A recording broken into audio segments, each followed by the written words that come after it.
Hello guys, this morning my colleague is going to spend a weekend in the village. The name of the village is Bayug.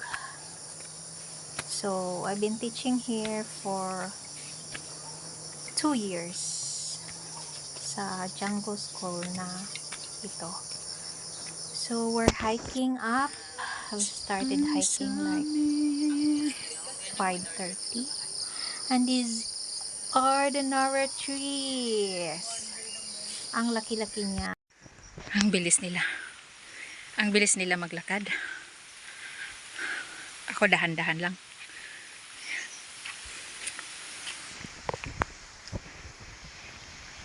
Dahan-dahan lang.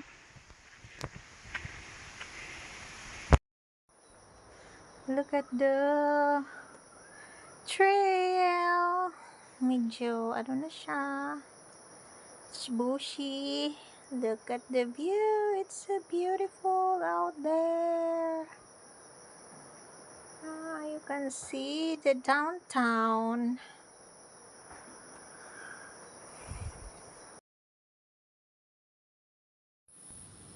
Ganda ng fern. Gusto ko magtanim nito. Look at that. It's so pretty.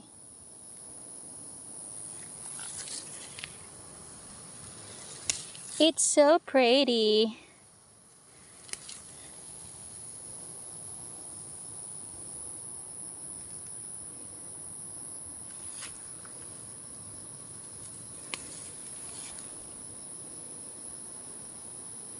Ganda.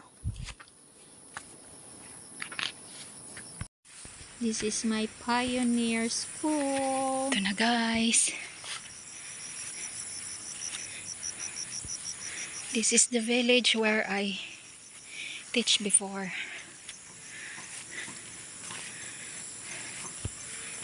Oh, look at that.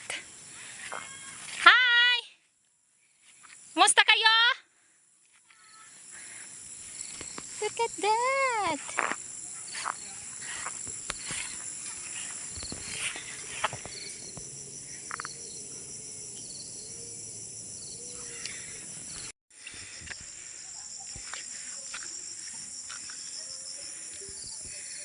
Papaya. Buhay pa yung papaya namin. This was planted 3 years ago.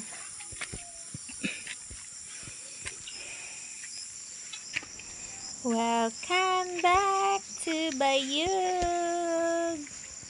I really miss this place. And the people, they're so nice.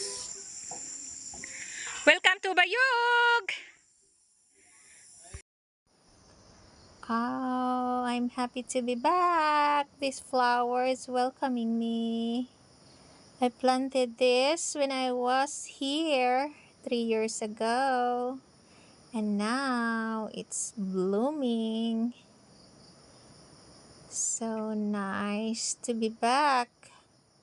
And also this flower, planted this and still exists. Ganda-ganda. Magpapasalamat ay aawit sa susunod na, no? Pasalamat. Pagkasunod ng pasalamat ay awit. So, yung hindi magpapasalamat.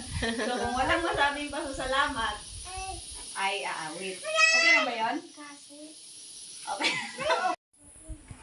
Then resting this beautiful view with our hammock, guys. After lunch. And this beautiful rose. It's so beautiful. I planted this 3 years ago also. And now it seems they're happy to see me again. I miss this place.